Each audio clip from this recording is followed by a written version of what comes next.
عوام کو ایک اور آسرا امید کہہ لیں. نواز شریف صاحب جو ہے نا انہوں نے ایک بار پھر یہ کہہ دیا ہے کہ جی 1-2 سال جو ہے ہمارے مشکل صحیح ہیں لیکن آسانی کا وقت ضرور آ جائے گا. اور نواز شریف صاحب نے فرمایا کیا, انہوں نے کہا ہے کہ جی مسلم لیگ نون کو اب اپنی جو سیاسی میراث ہے وہ حاصل کرنی ہے, اور 1-2 سال کا انہوں نے ذکر کیا ہے کہ یہ مشکل ہوں گے 1 سے 2 سال, اس کے بعد آسانی کا وقت ضرور آئے گا. پور امید ہے نواز شریف صاحب, سیاستدان, انتظامیہ, پولیس سمیت سب مل کر ملک کو مشکل سے نکالیں اور مل کر صوبے اور ملک کے لیے کام کریں. تو ناظرین, میں نے تو جب سے آنکھیں کھولی ہیں اس وطن عزیز میں یہی سنتی آ رہی ہوں میں, اور آپ میری طرح آپ بہت سے لوگ جو اس وقت پروگرام دیکھ رہے ہیں, مجھے سن رہے ہیں, آپ اگری کریں گے میری اس بات سے کہ ہم یہی سنتے آ رہے ہیں کہ ابھی بہت مشکل وقت ہے, ملک نازک ترین موڑ سے گزر رہا ہے, سب مل بیٹھیں,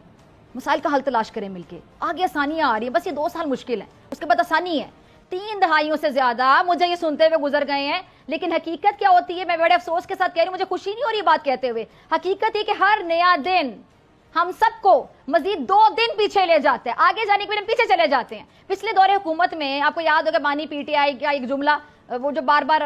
کہتے بھی تھے, آپ نے سنا بھی ہوگا, گھبرانا نہیں ہے, آپ نے گھبرانا نہیں ہے. اور کل میں ان کی ایک تقریر میری نظر سے گزری 29 مئی 2021 کو نوشہرہ میں, ایک بیان میں ان کی جانب سے کہا گیا تھا کہ لوگ گھبرا جاتے ہیں مگر اب مشکل وقت سے نکل چکے ہیں اور اب بہت اچھا وقت آ رہا ہے. دیکھا پھر کتنا اچھا وقت آ رہا تھا کہ مسائل آپ کی پارٹی نے کہاں تک لا کے بڑھا دیے, آپ کی پارٹی نے کہاں تک لا کے مسائل کو کھڑا کر دیا. مجھے وہ وقت یاد ہے جب سٹیل مل کی پرائیویٹائزیشن کا معاملہ تھا, آپ کو ذرا میں پیچھے لے کے جاؤں گی, آپ کو ذرا یاد کرواؤں گی. تو اسد عمر صاحب جن کو معیشت کا چیمپئن کہا جاتا تھا کہ آئے گا اور یہ اوپننگ بیٹسمین ہوگا, پتہ نہیں کیا کیا کرے گا, جب ان کی حکومت نہیں تھی تو اسد عمر صاحب کا پہلے بڑا سی وی بلڈ کر دیا گیا تھا کہ پتہ نہیں اسد عمر صاحب کیا ہیں, آئیں گے دودھ شہد کی نہریں بہائیں گے اور پتہ نہیں معیشت جو ہماری کہاں پہنچ جائے گی. اسد عمر صاحب نے جا کے وہاں اسٹیل مل میں جا کے انہوں نے کہا کہ نہیں نہیں ہم اس کو پرائیویٹائز نہیں ہونے دیں گے, ہم اس کو ٹھیک کریں گے. پھر آتے ہیں آپ کی گورنمنٹ آتی, کہاں ٹھیک کیا آپ نے, اسد عمر صاحب کو خود گھر جانا پڑا, ان کو منسٹری والی چھوڑنی پڑی. کیوں؟ کیونکہ کچھ نہیں کر سکے تھے, صرف دعوے تھے بڑے بڑے, پریکٹیکل 0 0 انڈا ثابت ہوئے.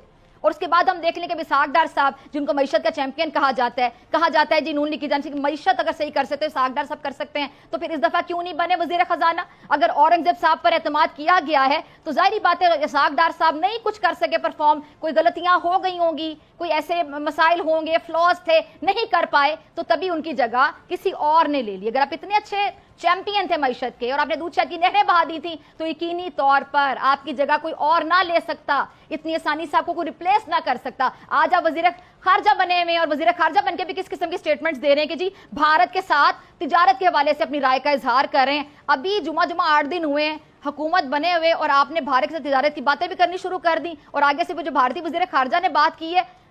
کیا کروں, افسوس ہوتا ہے. میں نے کل اس پہ بڑی تفصیل سے بات کی ہے. اچھا اب آج آپ دیکھ لیں کہ آج کیا تاریخ ہے اور 2024 ہے, ہم افسوس کے تحت کہوں گی وہیں پہ کھڑے ہوئے ہیں.